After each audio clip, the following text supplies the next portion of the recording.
Ей!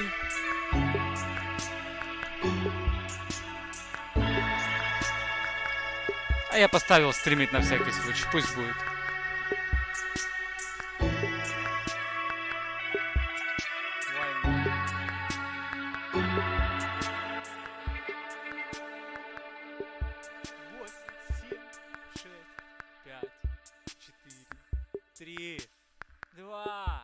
Может, ничего не покажет, потому что эта презентация была для такой себе, для GDC. Hi. Unfortunately, we had to cancel the talk that we had planned for GDC. But we do have some super exciting news about PS5. And who better to bring that to you than the one and only Mark Cerny. Without further ado, over to you, Mark. Thank you, Jim. Вот оно, вот он. Да. There will be lots of chances later on this year to look at the PlayStation 5 games. Today, I want to talk a bit about our goals for the PlayStation 5 hardware and how they influenced the development of the console. I think you all know I'm a big believer in console generations. Once every 5 or 6 or 7 years, a console arrives with substantially new capabilities. There's a lot of learning by the game developers, hopefully not too overwhelming, and soon there's games that could never have been created before. Now, it used to be that as a console designer, you'd somehow intuit what would be the best set of capabilities for the new console, and then build it in complete secrecy. For the PlayStation consoles, that period lasted through PlayStation 3, a powerful and groundbreaking console, but also one that caused quite a lot of heartache, as it was initially difficult to develop games for. So, starting with PlayStation 4, we've taken a different approach, roughly centered around 3 principles. The first of these is listening to the developers, which is to say that a lot of what we put into a console derives directly from the needs and aspirations of the game creators. We definitely do have some ideas of our own, but at the core of our philosophy for designing consoles is that game players are here for the fantastic games, which is to say that game creators matter. Anything we can do to make life easier for the game creators or help them realize their dreams, we will do. So, about once every 2 years, I take a tour of the industry. I go to the various developers and publishers, sit down, and discuss how they're doing with the current consoles and what they'd like to see in future consoles. This requires weeks on the road, as reaching the bulk of the game creators involves talking to well over 100 people at something like 24 publishers and developers. And it is incredibly valuable. By the way, the feature most requested by the developers, that was an SSD, which we were very happy to put in the hardware, but a lot of problem solving was required. I'll be doing a deep dive on the SSD and surrounding systems later on in this talk. It's also key to make a generational leap while keeping the console sufficiently familiar to game developers. I think about this in terms of balancing evolution and revolution. Now, with PlayStation 1, 2, and 3, the target was a revolution each time with a brand new feature set. That was great in many ways, but time for the developers to get up and running got longer with each console. In the past, I've called this time to triangle. Here's what I had for those 3 consoles. To be clear, I'm not talking about time to make a game. Developers will be ambitious, and it may take them 6 years or so to realize their vision. What I'm talking about is that dead time before graphics and other aspects of game development are up and running, and trying to minimize that. On the other hand, if we're trying to reduce that dead time to 0, that means the hardware architecture can't change at all. We're handcuffed. We need to judge for each feature what value it adds and whether it's worth the increase in developer time needed to support it. So with PlayStation 4, we were able to strike a pretty good balance between performance and familiarity. We got required learning back to PlayStation 1 levels. With PS5, the GPU was definitely the area we felt the most tension between adding new features and keeping a familiar programming model. Ultimately, I think we've ended up with something under a month of getting up to speed. That feels like we're striking about the right balance. I'll go into a bit more detail later today about our philosophy with the GPU and the specific feature set that resulted from it.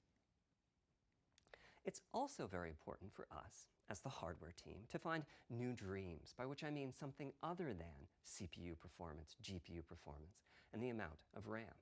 The increase in graphics performance over the past 2 decades has been astonishing, but there are other areas in which we can innovate and provide significant value to the game creators, and through them, the players. That's why the SSD was very much on our list of directions to explore, regardless of what came out of the conversations with game developers and publishers. The biggest feature in this category is the custom engine for audio. That's today's final topic.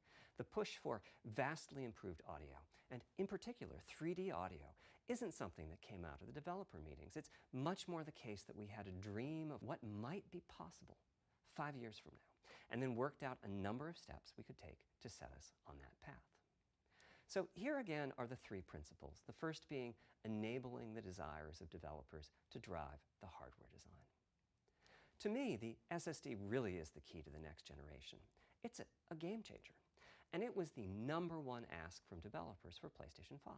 As in, we know it's probably impossible, but can you put an SSD in it? That was a discussion we were also having internally. It was clear that the presence of a hard drive in every PlayStation 4 was having a positive impact.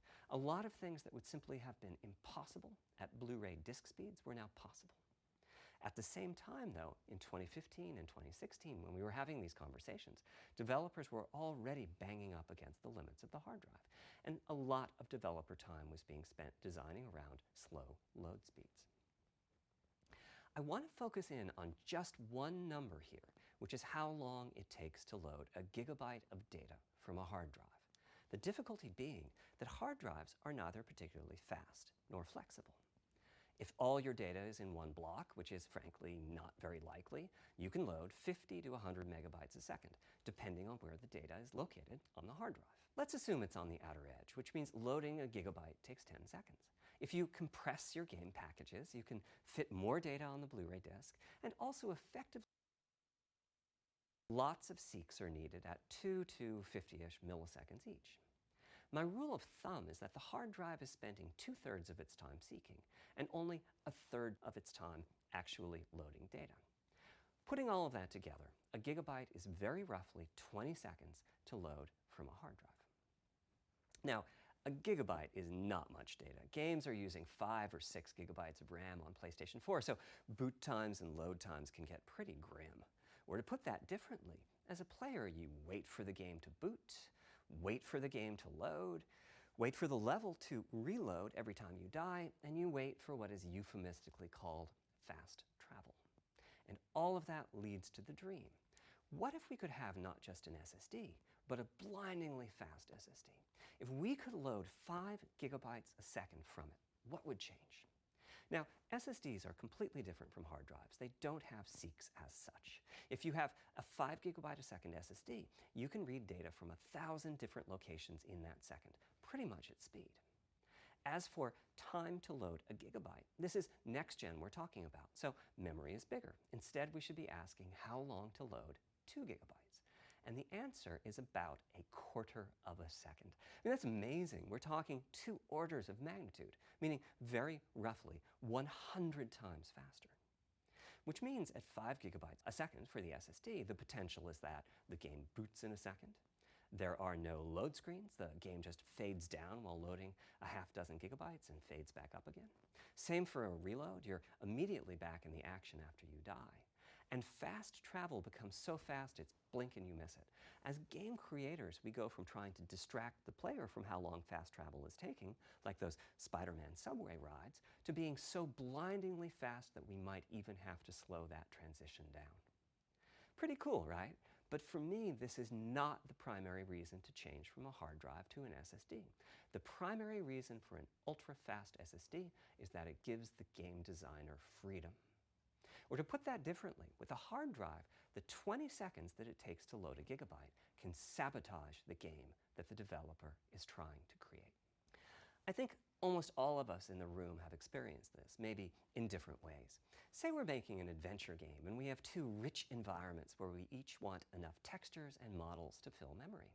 which you can do as long as you have a long staircase or elevator ride or a windy corridor where you can ditch the old assets and then take 30 seconds or so to load the new assets. Having a 30-second elevator ride is a little extreme. More realistically, we'd probably chop the world into a number of smaller pieces and then do some calculations with sight lines and run speeds like we did for Haven City when we were making Jack 2. The game is 20 years old, but not much has changed since then. All those twisty passages are there for a reason. There's a whole subset of level design dedicated to this sort of work, but still, it's a giant distraction for a team that just wants to make their game. So when I talked about the dream of an SSD, part of the reason for that 5 gigabyte a second target was to eliminate loads, but also part of the reason for that target was streaming. As in, what if the SSD is so fast that as the player is turning around, it's possible to load textures for everything behind the player in that split second? If you figure that it takes half a second to turn, that's 4 gigabytes of compressed data you can load. That sounds about right for next gen. Anyway, back to the hard drive. Another strategy for increasing effective read speed is to make big sequential chunks of data.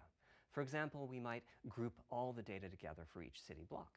That removes most of the seeks, and the streaming gets faster. But there's a downside too, which is that frequently used data is included in many chunks and therefore is on the hard drive many, many times.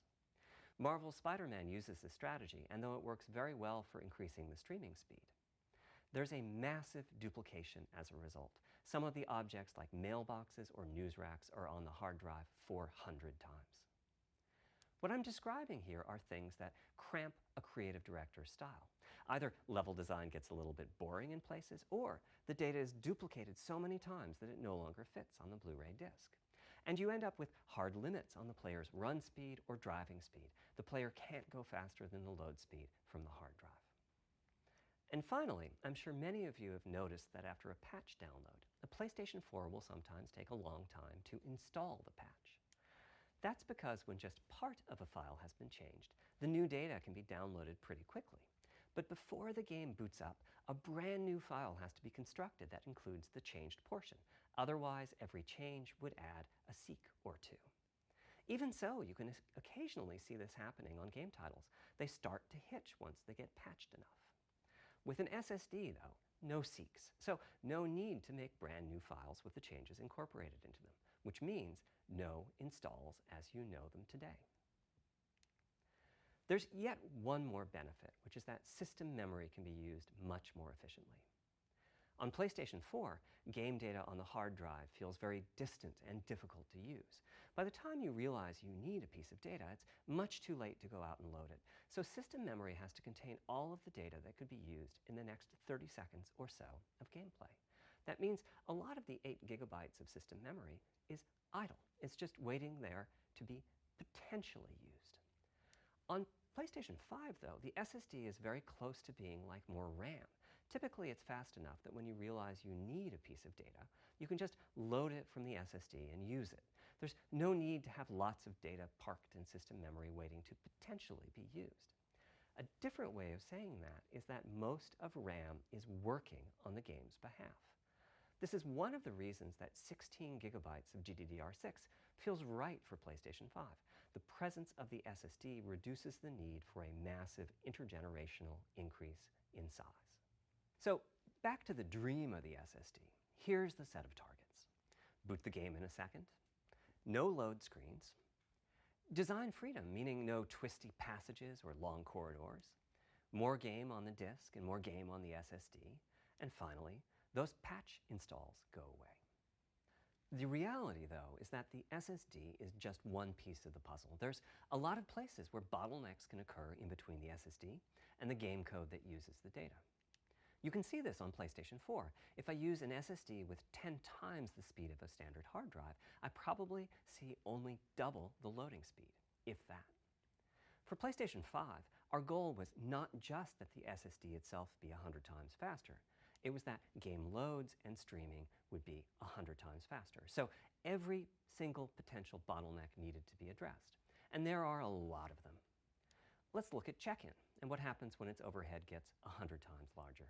Conceptually, check-in is a pretty simple process. Data is loaded into system memory from the hard drive or SSD. It's examined, a few values are tweaked to check it in, and then it's moved to its final location. At the SSD speeds we're talking about, that last part, moving the data, meaning copying it from one location to another, takes roughly an entire next-gen CPU core. And that's just the tip of the iceberg. If all the overheads get 100 times larger, that will cripple the frame rate as soon as the player moves and that massive stream of data starts coming off the SSD. So to solve all of that, we built a lot of custom hardware, namely a custom flash controller and a number of custom units in our main chip. The flash controller in the SSD was designed for smooth and bottleneck-free operation, but also with games in mind. For example, there are 6 levels of priority when reading from the SSD. Priority is very important. You can imagine the player heading into some new location in the world and the game requesting a few gigabytes of textures. And while those textures are being loaded, an enemy is shot and has to speak a few dying words. Having multiple priority levels lets the audio for those dying words get loaded immediately. On one side, that flash controller connects to the actual flash dies that supply the storage. To reach our bandwidth target of 5 gigabytes a second, we ended up with a 12-channel interface. 8 channels wouldn't be enough. The resulting bandwidth we've achieved is actually 5.5 gigabytes a second. With a 12-channel interface, the most natural size that emerges for an SSD is 825 gigabytes. The key question for us was, is that enough? I mean, it's tempting to add more, but Flash certainly doesn't come cheap, and we have a responsibility to our gaming audience to be cost-effective with regards to what we put in the console. Ultimately, we resolved this question by looking at the play patterns of a broad range of gamers. We examined the specific games that they were playing over the course of a weekend or a week or a month, and whether that set of games would fit properly on the SSD. We were able to establish that the friction caused by reinstalls or redownloads would be quite low, and so we locked in on that 825 gigabyte size, while also preparing multiple strategies so that those who want more storage can add it. I'll go through the details in a moment. Back to the flash controller. On the other side, it connects to our main custom chip via 4 lanes of Gen 4 PCIe. And inside the main custom chip is a pretty hefty unit dedicated to I/O. Before we talk about what that does, let's talk compression for a moment. PlayStation 4 used zlib as its compression format. We decided to use it again on PlayStation 5, but on my 2017 tour of developers, I learned about a new format called Kraken from Rad Game Tools. It's like zlib's smarter cousin. Similar types of algorithms, but about 10% better compression, which is pretty big. That means 10% more game on the UHD Blu-ray disc or on the SSD.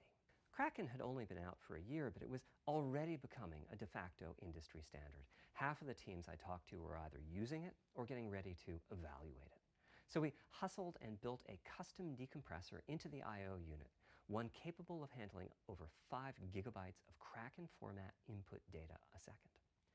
After decompression, that typically becomes 8 or 9 gigabytes, but the unit itself is capable of outputting as much as 22 gigabytes a second if the data happen to compress particularly well. By the way, in terms of performance, that custom decompressor equates to 9 of our Zen 2 cores. That's what it would take to decompress the Kraken stream with a conventional CPU. There's a lot more in the custom I/O unit, including a dedicated DMA controller. The game can direct exactly where it wants to send the data coming off of the SSD. This equates to another Zen 2 core or 2 in terms of its copy performance. Its primary purpose is to remove check-in as a bottleneck. There's 2 dedicated I/O coprocessors and a large RAM pool. These aren't Zen 2 cores. They're there principally to direct the variety of custom hardware around them. One of the coprocessors is dedicated to SSD I/O. This lets us bypass traditional file I/O and its bottlenecks when reading from the SSD. The other is responsible for memory mapping, which I know doesn't sound like anything related to the SSD, but a lot of developers map and remap memory as part of file I/O, and this too can become a bottleneck. There are coherency engines to assist the coprocessors. Coherency comes up a lot in places. Probably the biggest coherency issue is stale data in the GPU caches. Flushing all of the GPU caches whenever the SSD is read is an unattractive option. It could really hurt the GPU performance. So we've implemented a gentler way of doing things, where the coherency engines inform the GPU of the overwritten address ranges, and custom scrubbers in several dozen GPU caches do pinpoint evictions of just those address ranges. The best thing is, as a game developer, when you read from the SSD, you don't need to know any of this. You don't even need to know that your data is compressed. You just indicate what data you'd like to read from your original uncompressed file and where you'd like to put it, and the whole process of loading it happens invisibly to you and at very high speed. Back to the dream. Thanks to all of that surrounding hardware, our 5.5 gigabytes a second really should translate into something like 100 times faster I/O than PS4 and allow the dream of no load screens and super fast streaming to become a reality. Having said that, expandability of our SSD is going to be quite important. Flash is costly, and you may very well want to add storage to whatever we put in the console. Now, the kind of storage you need depends on how you're going to use it. If you have an extensive PlayStation 4 library and you'd like to take advantage of backwards compatibility to play those games on PlayStation 5, then a large external hard drive is ideal. You can leave your games on the hard drive and play them directly from there, thus saving the pricier SSD storage for your PlayStation 5 titles, or you can copy your active PlayStation 4 titles to the SSD. If your purpose in adding more storage is to play PlayStation 5 titles, though, ideally you would add to your SSD storage. We will be supporting certain M2 SSDs. These are internal drives that you can get on the open market and install in a bay in the PlayStation 5. As for which ones we support and when, I'll get to that in a moment. They connect through the custom I/O unit just like our SSD does, so they can take full advantage of the decompression, I/O coprocessors, and all the other features I was talking about. Here's the catch, though. That commercial drive has to be at least as fast as ours. Games that rely on the speed of our SSD need to work flawlessly with any M2 drive. When I gave the Wired interview last year, I said that the PlayStation 5 SSD was faster than anything available on PC. At the time, commercial M2 drives used PCIe 3.0, and 4 lanes of that cap out at 3.5 gigabytes a second. In other words, no PCIe 3.0 drive can hit the required spec. M2 drives with PCIe 4.0 are now out in the market. We're getting in samples and seeing 4 or 5 gigabytes a second from them. By year's end, I expect there will be drives that saturate 4.0 and support 7 gigabytes a second. Having said that, we are comparing apples and oranges, though, because that commercial M2 drive will have its own architecture, its own flash controller, and so on. For example, the NVMe specification lays out a priority scheme for requests that the M2 drives can use. And that scheme is pretty nice, but it only has 2 true priority levels. Our drive supports 6. We can hook up a drive with only 2 priority levels, definitely, but our custom I/O unit has to arbitrate the extra priorities rather than the M2 drive's flash controller, and so the M2 drive needs a little extra speed to take care of issues arising from the different approach. That commercial drive also needs to physically fit inside of the bay we created in PlayStation 5 for M2 drives. Unlike internal hard drives, there's unfortunately no standard for the height of an M2 drive, and some M2 drives have giant heat sinks. In fact, some of them even have their own fans. Right now, we're getting M2 drive samples and benchmarking them in various ways. When games hit beta as they get ready for the PlayStation 5 launch at year-end, we'll also be doing some compatibility testing to make sure that the architecture of particular M2 drives isn't too foreign for the games to handle. Once we've done that compatibility testing, we should be able to start letting you know which drives will physically fit and which drive samples have benchmarked appropriately high in our testing. It would be great if that happened by launch, but it's likely to be a bit past it, so please hold off on getting that M2 drive until you hear from us. Okay, back to our principles. Balancing evolution and revolution is the second of them. This was definitely a recurring theme with the GPU. We need new GPU features and capabilities. If we only have more performance, it's not really a new generation of console. Of course, many of these capabilities result in more performance. That's part of why a PlayStation 5 teraflop is more powerful than a PlayStation 4 teraflop. But we aren't just looking for the performance. We also need the ability to do something with the GPU that could not have been done before. And we need higher performance per watt. Every time we double the performance of some GPU component, we don't want to find out we've doubled the power consumed and the heat produced. But at the same time, we have to make sure the GPU can run PS4 games, and we have to ensure that the architecture is easy for the developers to adopt. Now, backwards compatibility was handled masterfully by AMD. They treated it as a key need throughout the design process. As our solution to adding new features without blindsiding developers, we made sure that if there were new significant features, it would be optional to use them. The GPU supports ray tracing, but you don't have to use ray tracing to make your game. The GPU supports primitive shaders, but you can release your first game on PlayStation 5 without making any use of them. Before I get into the capabilities of the GPU, I'd like to make clear 2 points that can be quite confusing. First, we have a custom AMD GPU based on their RDNA 2 technology. What does that mean? AMD is continuously improving and revising their tech. For RDNA 2, their goals were, roughly speaking, to reduce power consumption by re-architecting the GPU to put data close to where it's needed, to optimize the GPU for performance, and to add a new, more advanced feature set. But that feature set is malleable, which is to say that we have our own needs for PlayStation, and that can factor into what the AMD roadmap becomes. So collaboration is born. If we bring concepts to AMD that are felt to be widely useful, then they can be adopted into RDNA 2 and used broadly, including in PC GPUs. If the ideas are sufficiently specific to what we're trying to accomplish, like the GPU cache scrubbers I was talking about, then they end up being just for us. If you see a similar discrete GPU available as a PC card at roughly the same time as we release our console, that means our collaboration with AMD succeeded in producing technology useful in both worlds. It doesn't mean that we as Sony simply incorporated the PC part into our console. This continuous improvement in AMD technology means it's dangerous to rely on teraflops as an absolute indicator of performance, and CU count should be avoided as well. In the case of CPUs, we all understand this. The PlayStation 4 and PlayStation 5 each have 8 CPUs, but we never think that meant the capabilities and performance are equal. It's the same for CUs. For one thing, they've been getting much larger over time. Adding new features means adding lots of transistors. In fact, the transistor count for a PlayStation 5 CU is 62% larger than the transistor count for a PlayStation 4 CU. Second, the PlayStation 5 GPU is backwards compatible with PlayStation 4. What does that mean?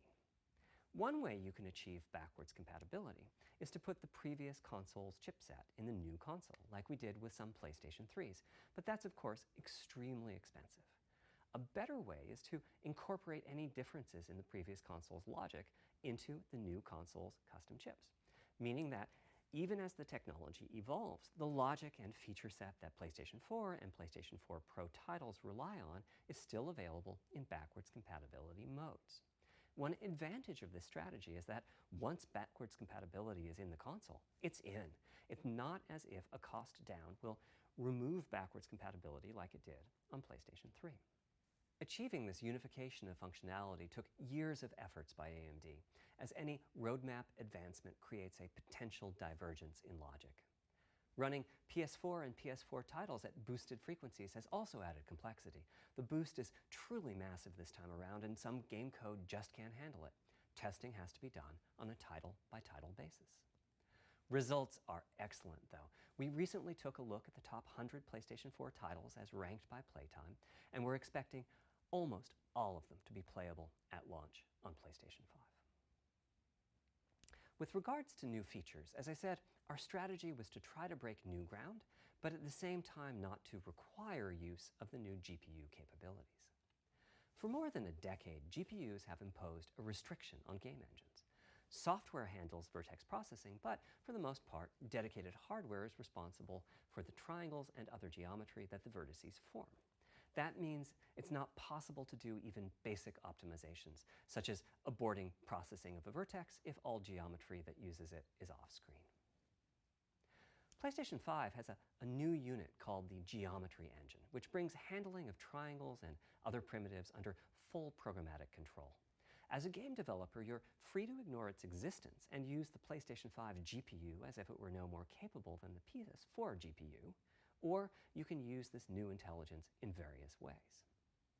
Simple usage could be performance optimization, such as removing backfaced or off-screen vertices and triangles. More complex usage involves something called primitive shaders, which allow the game to synthesize geometry on the fly as it's being rendered. It's a brand new capability. Using primitive shaders on PlayStation 5 will allow for a broad variety of techniques, including smoothly varying level of detail, addition of procedural detail to close-up objects, and improvements to particle effects and other visual special effects. Another major new feature of our custom RDNA 2-based GPU is ray tracing, using the same strategy as AMD's upcoming PC GPUs. The CUs contain a new specialized unit called the intersection engine, which can calculate the intersection of rays with boxes and triangles. To use the intersection engine, first you build what is called an acceleration structure. It's data in RAM that contains all of your geometry. There's a specific set of formats you can use. They're variations on the same BVH concept. Then, in your shader program, you use a new instruction that asks the intersection engine to check a ray against the BVH. While the intersection engine is processing the requested ray triangle or ray box intersections, the shaders are free to do other work. Having said that, the ray tracing instruction is pretty memory intensive, so it's a good mix with logic-heavy code. There's of course no need to use ray tracing. PS4 graphics engines will run just fine on PlayStation 5, but it presents an opportunity for those interested. I'm thinking it'll take less than 1 million rays a second to have a big impact on audio. That should be enough for audio occlusion and some reverb calculations. With a bit more of the GPU invested in ray tracing, it should be possible to do some very nice global illumination. Having said that, adding ray-traced shadows and reflections to a traditional graphics engine could easily take hundreds of millions of rays a second, and full ray tracing could take billions. How far can we go? I'm starting to get quite bullish. I've already seen a PlayStation 5 title that's successfully using ray tracing-based reflections in complex animated scenes with only modest costs. Another set of issues for the GPU involved size and frequency. How big do we make the GPU, and what frequency do we run it at? This is a balancing act. The chip has a cost, and there's a cost for whatever we use to supply that chip with power and to cool it. In general, I like running the GPU at higher frequency. Let me show you why. Here's 2 possible configurations for a GPU roughly of the level of the PlayStation 4 Pro. This is a thought experiment. Don't take these configurations too seriously. If you just calculate teraflops, you get the same number. But actually, the performance is noticeably different because teraflops is defined as the computational capability of the vector ALU. That's just one part of the GPU. There are a lot of other units. And those other units all run faster when the GPU frequency is higher. At 33% higher frequency, rasterization goes 33% faster. Processing the command buffer goes that much faster. The L2 and other caches have that much higher bandwidth, and so on. About the only downside is that system memory is 33% further away in terms of cycles. But the large number of benefits more than counterbalance that. As a friend of mine says, a rising tide lifts all boats. Also, it's easier to fully use 36 CUs in parallel than it is to fully use 48 CUs. When triangles are small, it's much harder to fill all those CUs with useful work. So there's a lot to be said for faster, assuming you can handle the resulting power and heat issues, which frankly, we haven't always done the best job at. Part of the reason for that is, historically, our process for setting CPU and GPU frequencies has relied on some heavy-duty guesswork with regards to how much electrical power games will consume and how much heat will be produced as a result inside of the console. Power consumption varies a lot from game to game. When I play God of War on my PS4 Pro, I know the power consumption is high just by the fan noise. But power isn't simply about engine quality. It's about the minutiae of what's being displayed and how. It's counterintuitive, but processing dense geometry typically consumes less power than processing simple geometry, which is I suspect why Horizon's map screen, with its low triangle count, makes my PS4 Pro heat up so much. Our process on previous consoles has been to try to guess what the maximum power consumption during the entire console lifetime might be, which is to say, the worst case scene in the worst case game, and prepare a cooling solution that we think will be quiet at that power level. If we get it right, fan noise is minimal. If we get it wrong, the console will be quite loud for the higher power games, and there's even a chance that it might overheat and shut down if we misestimate power too badly. PlayStation 5 is especially challenging because the CPU supports 256-bit native instructions that consume a lot of power. These are great here and there, but presumably only minimally used. Or are they? If we plan for major 256-bit instruction usage, we need to set the CPU clock substantially lower or noticeably increase the size of the power supply and fan. So, after much discussion, we decided to go with a very different direction on PlayStation 5. We built a GPU with 36 CUs. Mind you, RDNA 2 CUs are large. Each has 62% more transistors than the CUs we were using on PlayStation 4. So if we compare transistor counts, 36 RDNA 2 CUs equates to roughly 58 PlayStation 4 CUs. It is a fairly sizable GPU. Then we went with a variable frequency strategy for PlayStation 5, which is to say we continuously run the GPU and CPU in boost mode. We supply a generous amount of electrical power and then increase the frequency of GPU and CPU until they reach the capabilities of the system's cooling solution. It's a completely different paradigm. Rather than running at constant frequency and letting power vary based on the workload, we run at essentially constant power and let the frequency vary based on the workload. We then tackled the engineering challenge of a cost-effective and high-performance cooling solution designed for that specific power level. In some ways, it becomes a simpler problem because there are no more unknowns. There's no need to guess what power consumption the worst-case game might have. As for the details of the cooling solution, we're saving them for our teardown. I think you'll be quite happy with what the engineering team came up with. So, how fast can we run the GPU and CPU with this strategy? The simplest approach would be to look at the actual temperature of the silicon die and throttle the frequency on that basis. But that won't work. It fails to create a consistent PlayStation 5 experience. It wouldn't do to run a console slower simply because it was in a hot room.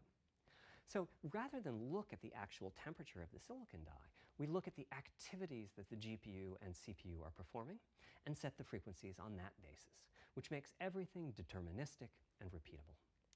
While we're at it, we also use AMD's Smart Shift technology and send any unused power from the CPU to the GPU so it can squeeze out a few more pixels.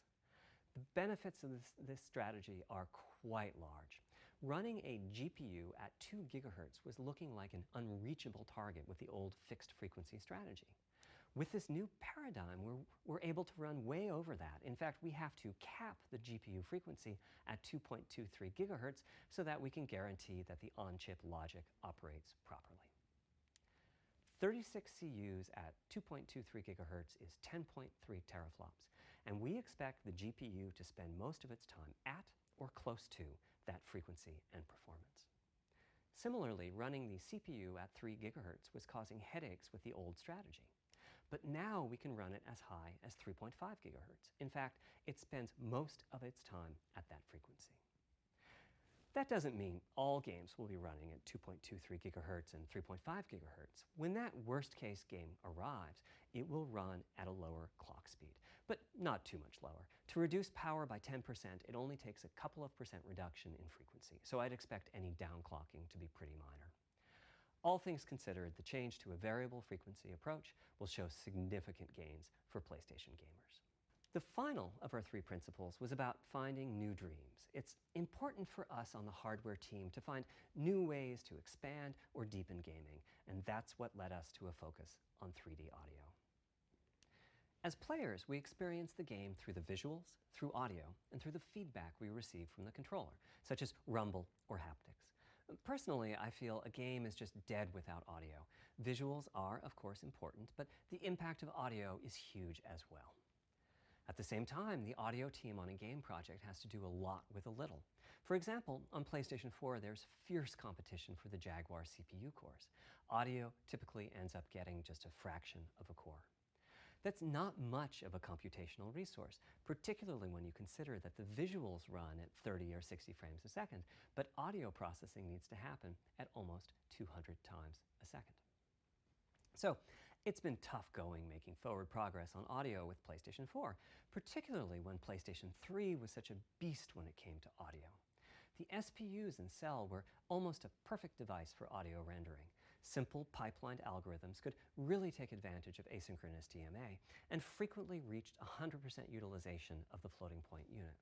There's unfortunately nothing comparable on PlayStation 4. Probably the most dramatic progress in the PlayStation 4 generation has been with virtual reality. The PSVR hardware has its own audio unit.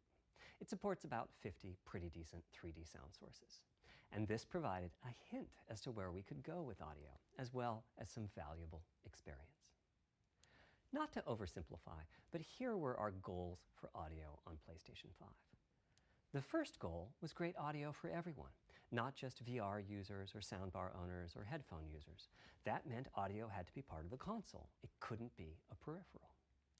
The second goal was to support hundreds of sound sources. We didn't want developers to have to pick and choose what sounds would get 3D effects and which wouldn't. We wanted every sound in the game to have dimensionality.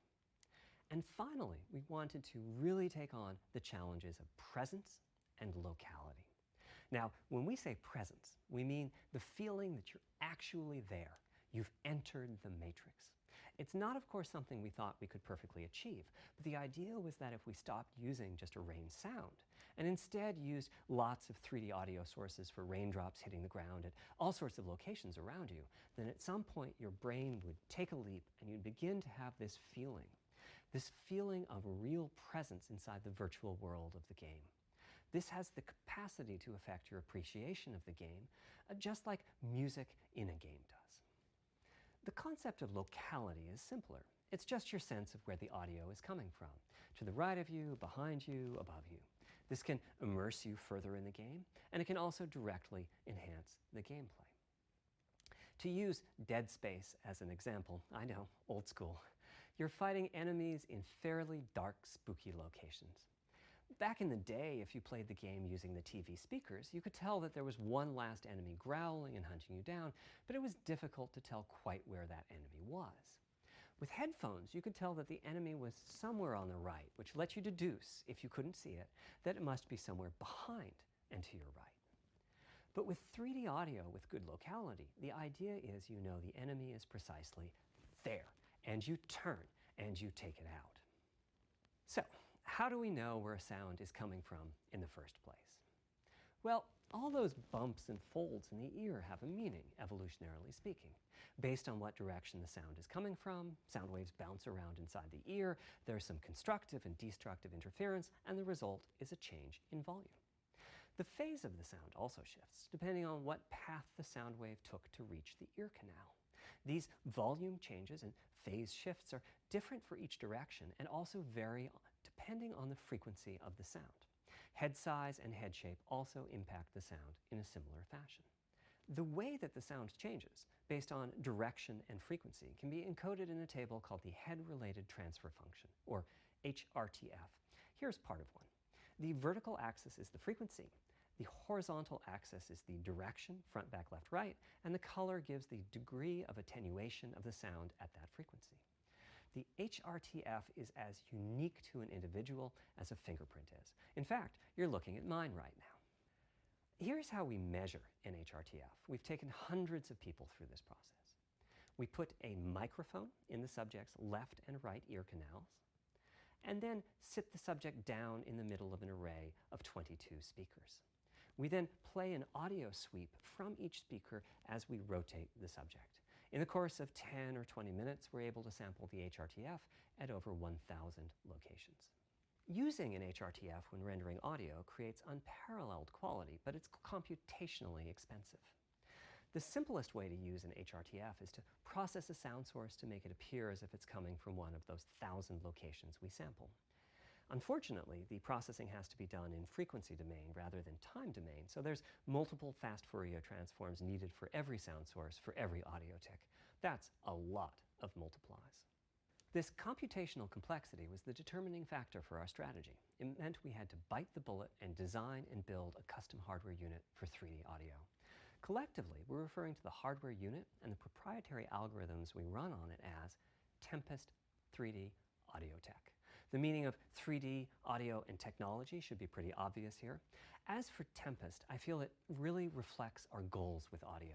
It suggests a certain intensity of experience and also hints at your presence within it. We're calling the hardware unit that we built the Tempest engine.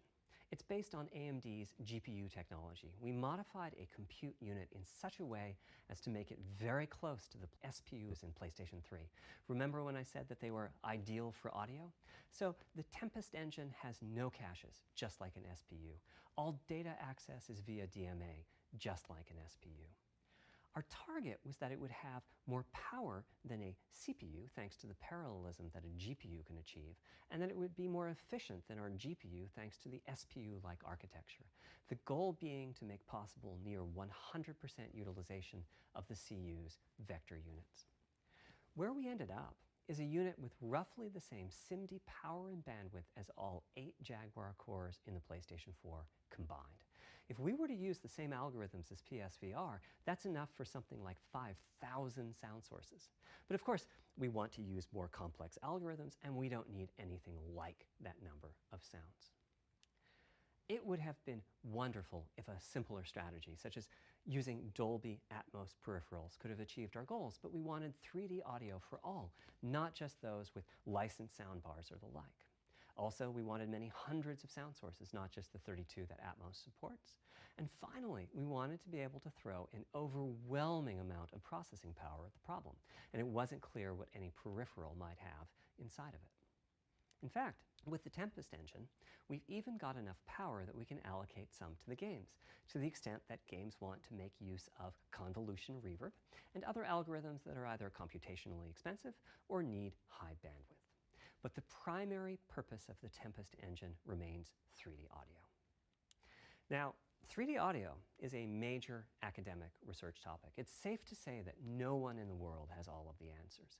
And the set of algorithms that has to be invented, tuned, or implemented to realize our vision for 3D audio is immense. For example, use of HRTFs in games is quite complex.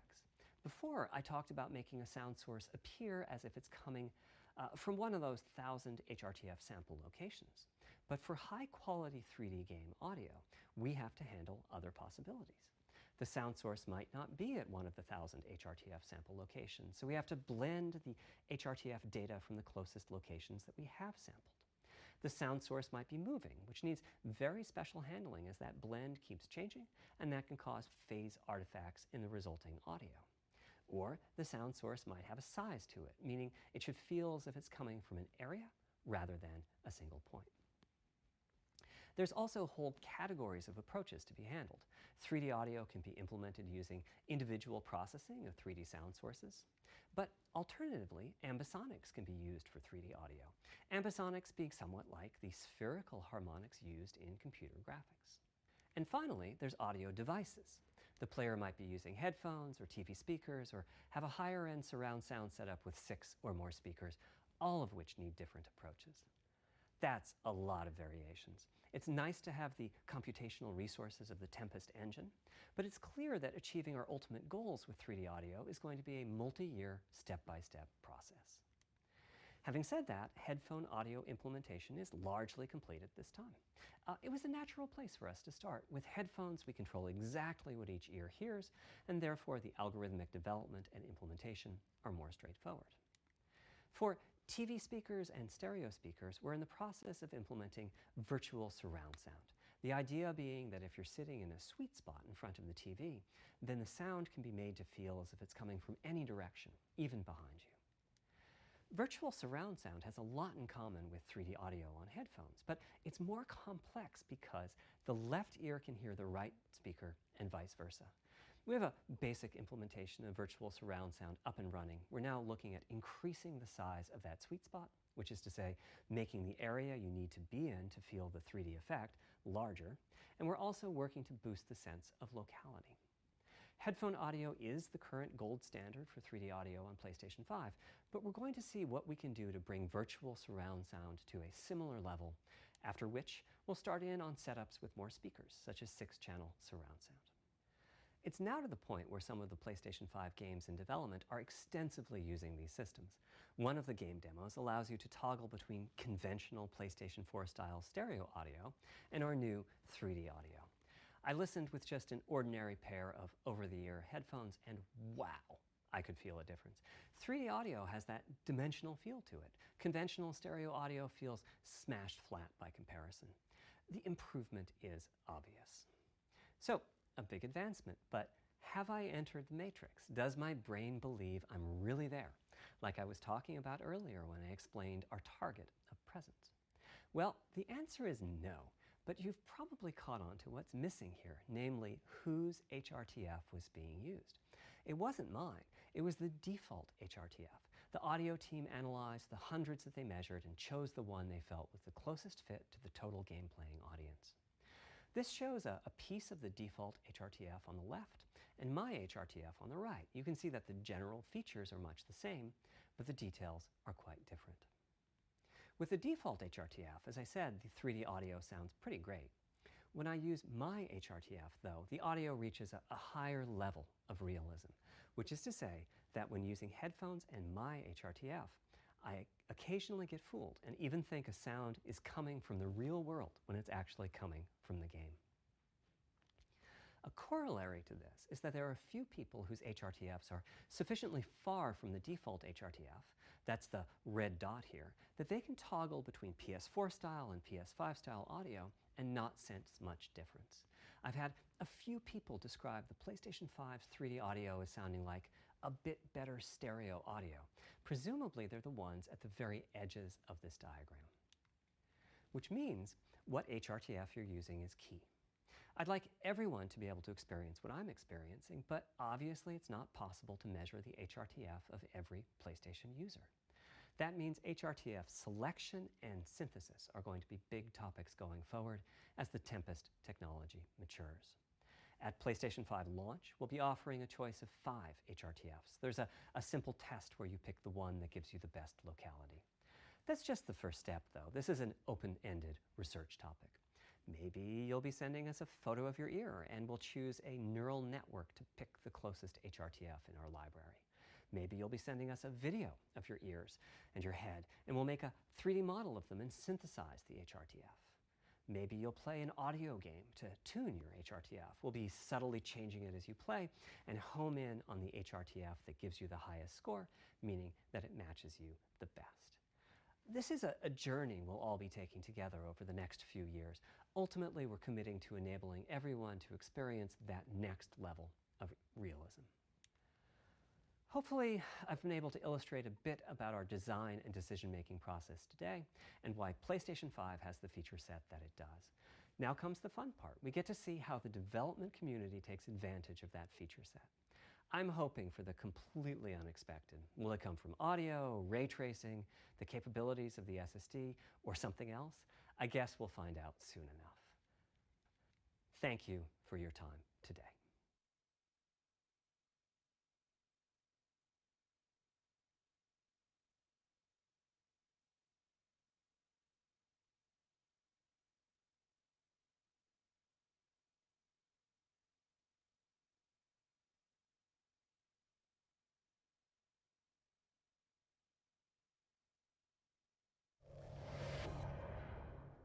Hey everyone, and welcome to a new Digital Foundry Direct filmed on location at Redmond, no less, the home of Microsoft. Well, we're actually at Bellevue, the home of Valve, but let's not split hairs.